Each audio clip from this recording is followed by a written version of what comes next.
Good evening, ladies and gentlemen. I'd like to welcome you and call our meeting to order for the February 2023 Planning Commission. Jessica, will you please do a roll call? Dana Camp. Here. Nonette Reese. Here. Robin Bridges. Here. Warren McCord. Bob Rittenbaugh. Here. Wendy Birmingham. Here. David Wisdom. Here. Joseph Estrup. Here. Phil Chancellor. Here. Thank you. Now, I'd like to send it over to the city manager for a comment. Good evening, Commissioners. It's quite unusual for the city manager to be sitting in the planning director's seat, and it's not a seat I wanted to be sitting in this evening.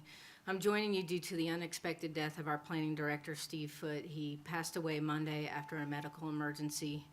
Just a little bit about Steve. He joined our team in 2021, so he's been with us about a year and a half after more than 30 years of municipal planning and community development. As all of you have experienced, Steve was a talented and knowledgeable professional with a rare depth of experience. He spent his career pursuing planning practices with the desire to improve the quality of life for residents of the communities in which he served. He made an impact for the better here in Auburn, not only through his work, but through his kindness and strength of character. The City of Auburn extends its sincere condolences to his wife, Jane, and his sons, Timothy and Daniel. I would like to request that we have a moment of silence in Steve's honor. Thank you.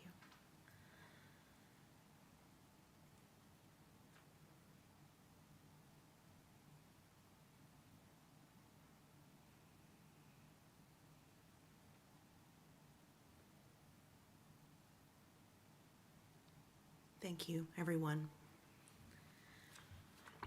We'll go ahead to business. Before we start, I'd like to give you a brief overview of the process for the public meeting of the Auburn City Planning Commission. The commission will be presented with agenda items by the city planning staff. The representative for each agenda item will then have the opportunity to make comments or answer any specific questions from the commission. I will then open a public hearing as appropriate, as all items do not require a public hearing, and this will be an opportunity for you to address the commission about the agenda item at hand. We want everyone to be heard, and I ask that you keep your time of talking to 5 minutes, and please keep your comments relevant to the case at hand. After everyone has spoken, I'll close the public hearing. The representative and staff will then have the opportunity once again to answer any questions and respond to issues brought up by the public. I will open the floor for commissioners to make motions, discussion, and vote. The commission will vote based on state and local laws, City Comprehensive Plan 2030, and the general good of the community.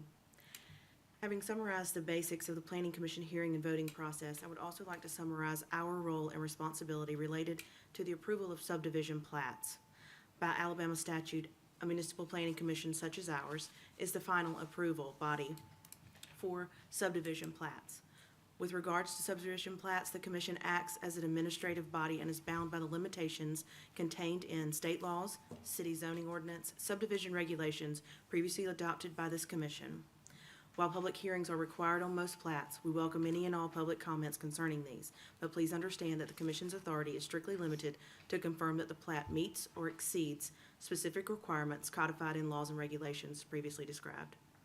I ask that if you intend to speak during the public hearing, please keep your comments to 5 minutes. Sign in with your name and address for the record. Finally, I'd like to make a point for the public in attendance. As you know, the Planning Commission is an advisory board to the City Council, except in the case of subdivision decisions. All other decisions will be made by the City Council after consideration of the Planning Commission. Thank you. At this time, I'd like to open citizen communications. This is anyone who would like to address something that is not on tonight's agenda.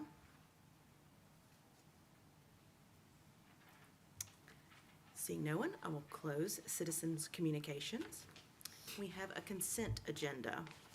Yes, you do. So on the consent agenda this evening are approval of minutes for the January 9th packet meeting and for the January 11th regular meeting, as well as a final plat for West Pace Village. Commissioners, a consent agenda. As you see fit, is there anything that needs to be removed, or if you're good with it, can we move forward with motions? Move to approve the consent agenda. Second. I have a motion and a second. All those in favor? Aye. Thank you. Moving on to new business. Ms. Robinson, I believe you have the first item.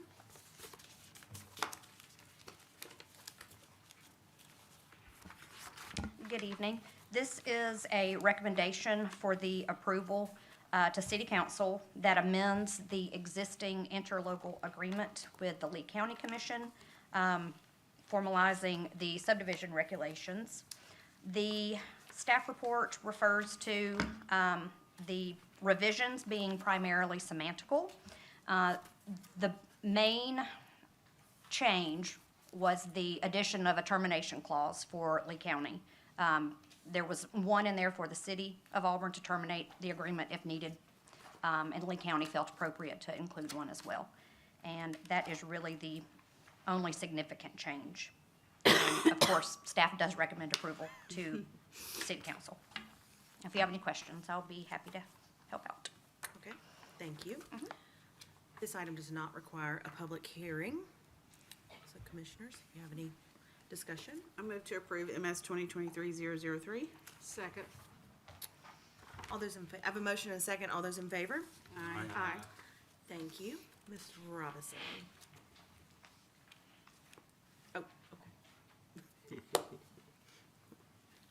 The next two items on the agenda, the Rock House Farms items, the annexation and the preliminary plat, the applicant has requested to postpone those to the next Planning Commission meeting to a date certain, which would be March 16th. So you guys will need to vote separately to postpone these. So we'll vote on the first agenda item, Yes. which is the annexation, that per request of the applicant to be postponed to date certain of March 16th. Move to postpone to date certain, March 16th. Second. I have a motion and a second. All in favor? Aye. Any opposed? Second agenda item for this particular applicant is preliminary plat. They have requested postponement to March 16th. May I have a motion? So moved. Second. I have a motion and a second. All in favor? Aye. Any opposed? Vice Chairman Reese, I will recuse myself for the next item. Okay, thank you. Mr. Kep.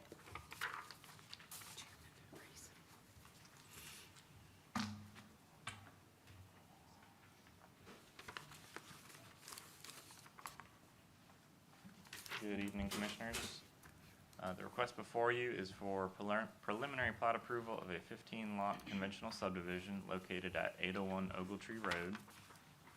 The property contains approximately 34.7 acres and was the subject property for 2 rezoning requests, which you heard at your January meeting. Those rezoning requests were to recommend to council a rezoning of the property from rural to LDD and to apply a planned development district to the property, which you recommended to council for approval with conditions. The city council are scheduled to hear those rezoning requests at their February 21st meeting. Here is the proposed preliminary plat. It includes 15 conventional lots for single-family home sites, and it is consistent with the master development plan, which you saw in January. They did make one modification to the proposal, which includes removing the outlot that was at the end, and that has now been incorporated into Lot 12. Therefore, all lots are at least 2 acres in size. The preliminary plat meets the subdivision requirements, therefore staff recommends approval. I'll just point out in your staff report, condition number 1 is a requirement of the subdivision regulations, so if you see fit to remove that requirement, just let that be known. And then also, any approval of the plat would be conditioned on the rezoning of the property. The plat as it's presented here would not meet the requirements without being rezoned. Happy to answer any questions. Thank you. So there's an applicant and. Okay, thank you. This preliminary plat does require a public hearing. I will open that now at this time. If you would like to come forward and please speak.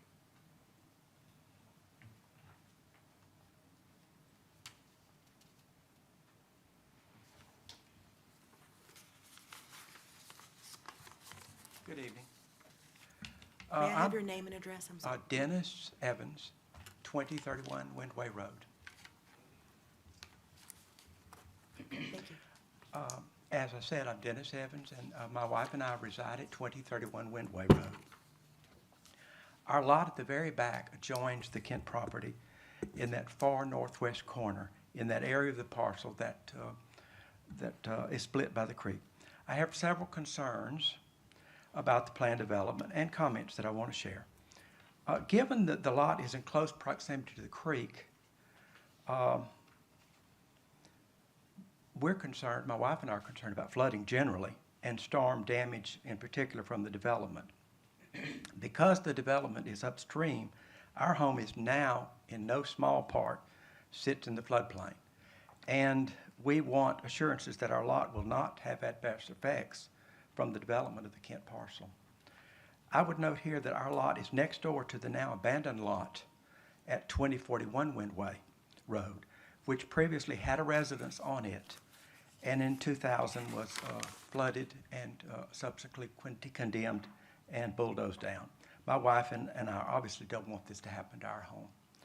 I'm very interested in learning what the developer actually plans to do about storm damage mitigation on the property, especially on that back lots, which back up to, and in one case now, crosses the creek. I'm very much interested in learning too, in due time, what city engineering will ultimately require the developer to limit additional flooding downstream.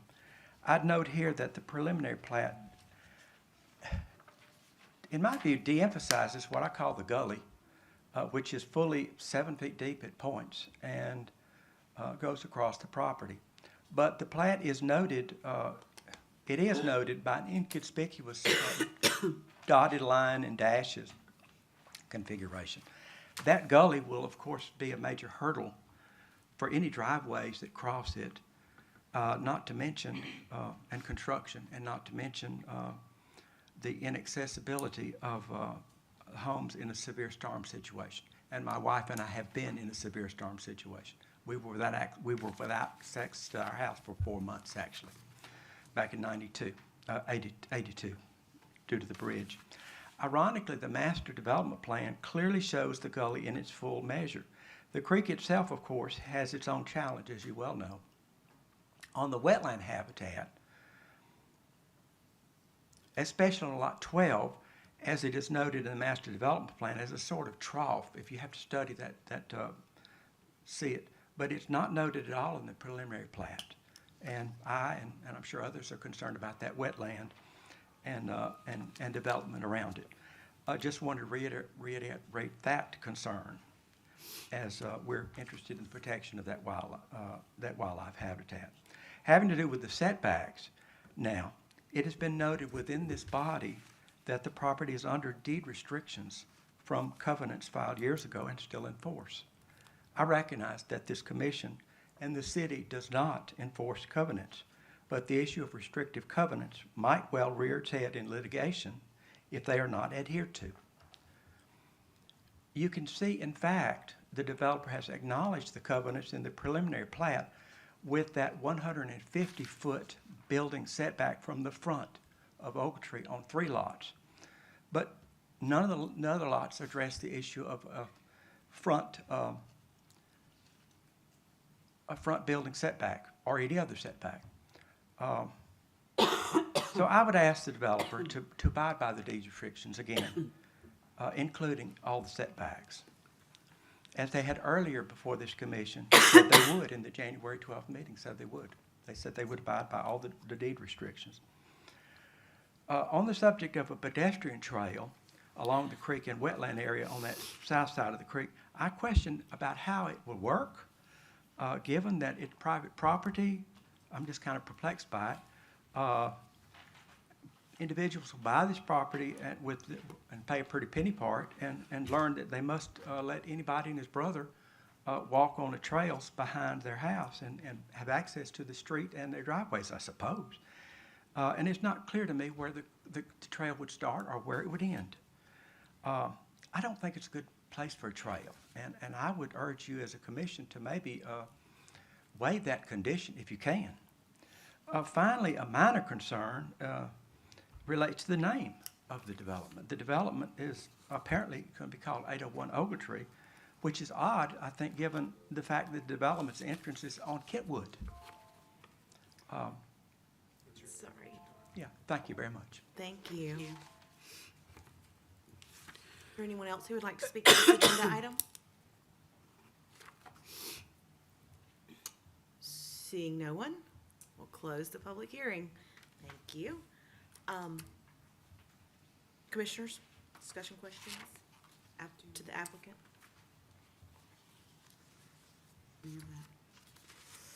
Mr. Basquin, do you mind addressing the storm mitigation question? Yeah, we've performed a stormwater analysis and have submitted that to the city for review, so we're aware of it. You know, there's ways to look at that. When you're in such a big basin and you're immediately adjacent to the creek, most of the time, we typically don't provide detention right next to a major creek or river. When you do detention right next to the creek or river, you delay the discharge of the water. When you're in a big basin like that, you have all the upstream water coming down. And when you're immediately adjacent to a creek like that, what you want to do is release the water and get it downstream before the big slug of water comes from upstream. And it actually, if you do detention right on a creek like that, it typically makes it worse downstream and not better when you're further away from the creek. So we've done that analysis. It's pretty much what's done majority along Moores Mill Creek there. So we've submitted that to the city for review, and we'll work through whether they approve that or not. So if they don't approve it, then we'll provide detention. So we can do it either way. I think there's the question on wetlands. We've had a wetlands mitigation, or we've had a wetlands, stream and wetlands report done. We still plan on leaving the wetlands. We're not messing with anything there. Those are protected by the city anyways. I think there's a question about deed restrictions. We're still planning on abiding by the deed restrictions. There's some questions about like the platting and that kind of stuff. Just so we're all clear, though, a plat is for the transfer of property. It's not to put all the stipulations of what's required. That's why we have subdivision regulations and zoning requirements that govern what can be built on these lots in regards to setbacks and all that other stuff. So we'll adhere to city regulations. We'll adhere to the deed restrictions. We're going to do everything that we said that we previously were going to do. Nothing's changed. Hopefully this plat reinforces that we're doing exactly what we said we were going to do. In regards to the trail, hey, we're fine on board. We don't really want the trail through there. It really can't be connected. You got Moores Mill Golf Course. I don't know how many people are going to, golf course is not going to allow people to be walking up and down a greenway along the golf course either. If y'all want to get rid of that requirement, we'll be fine on board, but happy to answer any other questions if you got them. Thank you. Thank you. Commissioners, do you have any questions for the applicant? Not for the applicant. I think I have one for, engineering. Can you address the Greenway business here? Because, I'm firmly in support of greenways, the whole Greenway plan that we have here in the city. And I was under the impression after a couple of the meetings that we've had that this piece of property plugs into that. Now, if we don't have any way to access it, now we don't have access to a piece of the greenway that's, that we planned for. So can you give us a little enlightenment on that sort of thing? Yes, I actually had an opportunity to meet with Mr. Evans and some of the neighbors yesterday. One of the questions was the greenway. The greenway has been on the Auburn Green Space Plan, or Greenway Plan, since 2011. Part of that plan and implementation of that plan comes through our budgeting process. If the city wanted to undertake a section of the greenway or any part of it, we would have to budget it, acquire easements or property to make that happen, and then we would build it. But that happens through, really through our city council and budgeting process. The greenway language that's currently in our subdivision regulations was changed a few years ago to allow us to set aside those easements as property is being developed currently, so we don't have to go back, if you will, and get easements from property, so that the people who would buy these properties know that there's a greenway easement on it. Does that answer your question? In part, though, if I may, is there also a question about, there's an easement to it and accessing from the subdivision, because are you on different sides of the creek? I'm sorry. So Which side of the creek is the Greenway on? it is on, I'm not sure which side of the creek it's on Yeah. here. That's We right typically look here. at that when we get the development plan, so we can make sure the topography, because the Greenway plan, again, is from 2011, and it's not as refined in our GIS as we use now, so it's something we typically try to determine when we get the engineering plans. Yeah, it would be opposite most of the rest of the subdivision if my understanding, Logan, you were highlighting right? that. Yeah, it's on this side of the creek. So one of the questions is about access through the subdivision, which would require a crossing as well versus coming off the street below, yeah. So you're saying that's on the lot side, the lot 12 side? It is on lot 12, but it is not accessible from lot 12 Because of the creek? because of the creek. Okay. We put it on that side because there's a sewer easement. So if there's gonna be an easement, we're putting the greenway along the sewer easement, right? So, but it's on the other side of the creek. There's no way to get across there unless you swim or, you see what I mean? You're not gonna put a bridge across there for a pedestrian bridge. Right, Okay. but part of this connects to other properties north and south of you. So, yeah, to your point is, we may have to access the Greenway From somewhere else? thank you, from somewhere else. Okay. So in we the just case of traverse Morris here. Mill Road right now, and it's in the two-lane section, near Sherwood and back in there, we're actually currently budgeted to build the Greenway, and we finally acquired all the easements that will go from there and across Hurd and behind the Boy Scout hut and Wrights Mill Elementary and finally tie into Town Creek Park. But we actually, to Allison's point, that's recently been budgeted. And it took a while to acquire easements and so on. And so those things eventually happen, but where you access that is not through people's backyard. And the folks that live abutting Lake Wilmore have had much to say about how some folks get in there now. The goal is to provide very obvious public access from places that make sense. From the planning perspective, it's always asked that from internal to a subdivision, just trying to be logical, that if that amenity does appear, people would want access to it. But in this instance, it's across the creek, and getting access also means some form of footbridge would need to be constructed. So that I want you to have that information. So without the condition for some kind of access, we're not precluding the use of that piece of greenway space? Correct. Because it will be accessible somewhere else. Sounds good to me. Okay. Commissioners, any other questions? Discussions or motions, please? I'll move to approve EP 2023-003, 801 Ogletree, and then with the condition number 1 removed, to access. I'll second that. I have a motion and a second. All those in favor? Aye. Any opposed? Motion carries. Thank you. Thank you. Let's get one of our people back.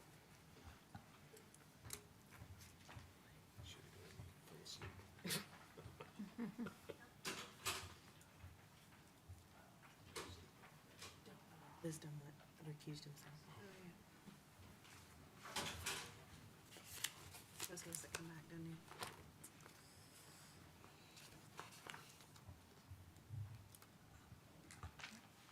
English. We'll go ahead.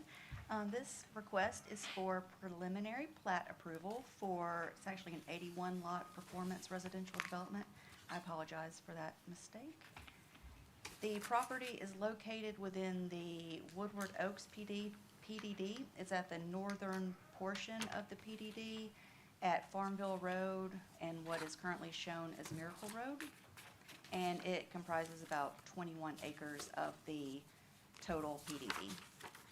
Here's the prox map that shows the entire subject property, and again, it's at the northern portion of the PDD. The plat is comprised of 67 townhome lots, 8 single-family lots, 4 open space lots, 1 commercial lot, and 1 lot for the private drive, shown as Miracle Green Drive.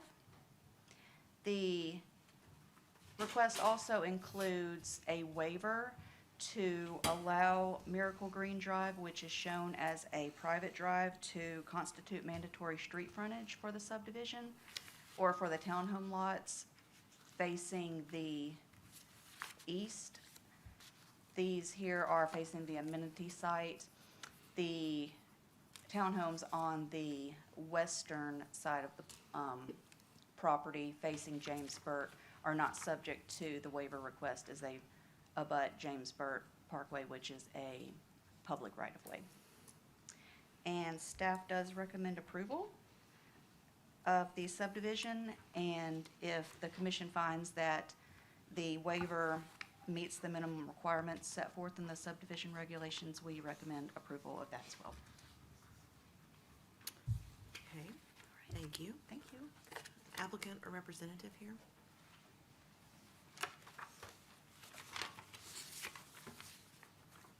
Brett Basquin with the Foresight Group representing the applicant. I think Steve did a good job explaining this one at Packet for the most part. I just wanted, if anybody's got questions, ask them, but I was just gonna, there was a couple questions I think that were asked kind of at Packet I just wanted to address. But if somebody was missing from Packet, wanted to know some of that stuff, I don't mind repeating it. But there was a question on how that road was gonna be built. We plan on building it to feel it's gonna be a city, it's gonna look and be built just like a city street there. It's just gonna be a private street. In regards to that Miracle Green Drive, there was some question that, you could squeeze it down. It didn't have to be as wide and all that stuff. We're gonna build it just like a city street. So, lane widths, all that kind of stuff's gonna be built just like that. We were planning on curb and gutter and all that kind of good stuff. The other thing is, in the city's ordinance, even if we build a private street, it's gotta be built to public street standards. So there's no difference in whether it's a private street or a public street. It's gonna be the same pavement buildup and all that kind of stuff. I know Steve mentioned that sidewalks aren't required on private streets. We were planning on doing sidewalks anyways. We're actually gonna have sidewalks on the outside portion of these units because that's the look and feel we were going for, but we'll have an internal sidewalk there off of the street as well. But then again, the goal here is to have fee simple lots. There's a lot of complications if we have part of these lots as townhomes and part of these lots as condos. And there's issues with trying to do them as condos as well. So our preference, is to do it this way. But happy to answer any questions if you got any. Okay, thank you. This does require a public hearing. I'd like to open that now. If anyone would like to speak on this agenda item. Seeing no one, close the public hearing. Thank you. Commissioners, questions for applicant, staff? Motions, discussions? Move to approve the preliminary plat and waiver on PP 2023-004. Second. I have a motion and a second. All those in favor? Aye. Any opposed? Motion carries. Thank you. And last agenda item is English. Hello again. This request is for amended conditional use approval to remove a condition of approval from a previously approved use. It was a request for commercial recreational uses, pickleball courts, and a miniature golf course located at 2601 East University Drive. And that conditional use was approved or recommended for approval by the Planning Commission in April of 2020 and approved by the City Council in May of 2020. The property is located, like I mentioned, at 2601 East University, which is at the corner of EUD and DeKalb Street. It is approximately 3 acres, and the miniature golf course is located on the western portion of the site. One of the conditions of approval at that time was that the eastern portion of the property would remain undisturbed. It comprises about 22,000 square feet, about half an acre. And at the time of the initial request, the applicant had indicated plans for potential residential development on this portion of the property. So, in light of the condition that the property must remain undisturbed, in order for the applicant to move forward with that potential residential development, they would need or request you to remove that condition of approval from the use. And staff does recommend approval. Yes. That's good? Okay. This does require, is there an applicant? Do you have anything to say, or, okay. I'd like to open the public hearing at this time for lawn golf. Seeing no one, close the public hearing. Commissioners, do you have questions for applicant or staff? Might be an applicant kind of question. What sort of protection or whatever do you have? You know, because if you're going to build homes over here on the one side, is there some kind of what kind of boundary do you have there? I mean, is there one necessary? I don't understand the nature of your. You mean a net fill, or are you referring to a fence? Maybe, yes. Will you please come to the mic, please? Thank you.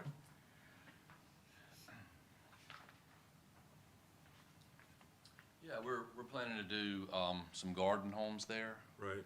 And then we have a living fence planned for this back portion. That was something that was discussed a couple years ago in 2020. Vegetation of some kind that grows Yes, fast? sir. Okay, Yes. sounds good. Thank you. Thanks.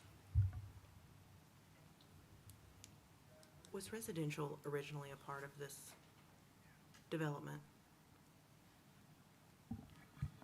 It was not, but it was discussed as a potential future development. Okay, thank you. Commissioners? Move to approve CU 2023-001. Second. I have a motion and a second. All those in favor? Aye. Any opposed? Motion carries. Thank you. Thank you, everyone. Do we have any communication? Staff has no further communication this evening. Thank you. We are adjourned.